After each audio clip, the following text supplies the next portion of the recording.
Il pleut des cordes. La pluie ruisselle sur le visage de l'inquisiteur qui, impassible, observe la foule.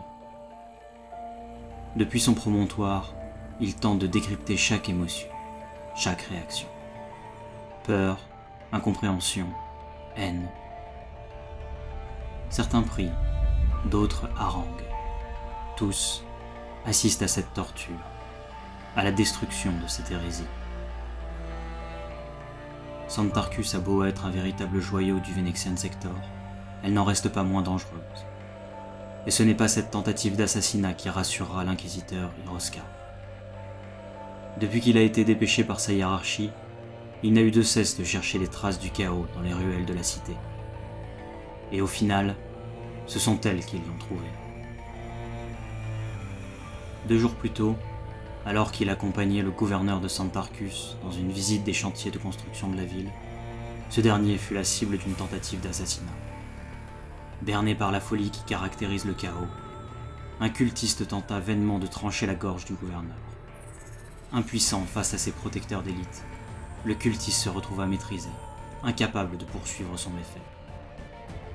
Mais alors que le dirigeant s'apprêtait à exécuter lui-même l'assassin, Hiroska lui suggéra de tourner la situation à son avantage et d'organiser un tribunal public pour condamner le forcené. Et c'est ainsi qu'Hiroska se retrouva, le visage balayé par la pluie, assis sur un trône d'or, sur une scène dressée à la hâte, devant la cathédrale principale de Santarcus. Cela fait près de 2 heures maintenant que le cultiste s'est vu briser les 2 jambes et les 2 bras. Le bourreau a même eu le bon goût d'écraser une à une chacune de ses phalanges. Mais la séance touche à sa fin. Là de cet horrible spectacle, le gouverneur vient d'ordonner la mise à mort du malheureux. Le bourreau saisit sa hache et avance d'un pas lent vers celui qu'il s'apprête à achever. Mais le corps du cultiste est soudain saisi de sursaut. Il se tortille, hurle, alors que son torse s'illumine d'une lumière bleutée. La peau de son torse se déchire, laissant apparaître ce qui semble être une marque du chaos. Le bourreau recule, titubant devant cette intense lumière qui aveugle la foule. Un énorme portail émerge du torse du cultiste, libérant une horde d'horreurs multicolores. Maîtrisant complètement leurs émotions, la garde rapprochée du gouverneur avance vers les démons nouvellement invoqués.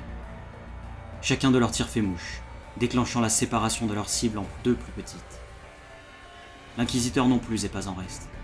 Il saute de son promontoire et dégaine son épée, afin d'avoir lui aussi sa part des hérétiques. Néanmoins, surpris par le nombre de leurs adversaires, la garde du gouverneur ne peut contenir ce torrent de haines et de cris. Ce dernier se retrouve pris à partie par une bête bleue, muée de 3 bras. L'inquisiteur Hiroska se jette alors sur le monstre, le tranchant en 2 d'un coup d'épée. Ce dernier éclate, libérant 2 flamèches, animées par une haine sans faille. Hiroska ne perd pas une seconde de plus et les arrose d'une pluie de bolts, sauvant le gouverneur d'un triste sort. La pluie s'est désormais arrêtée, mais le visage de l'inquisiteur reste fermé.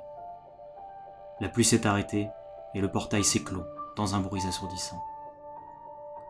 L'incompréhensibilité du Warp a une nouvelle fois démontré sa toute-puissance sur les faibles âmes humaines. Encore sonné par les événements, le gouverneur n'oubliera pas le geste de l'inquisiteur.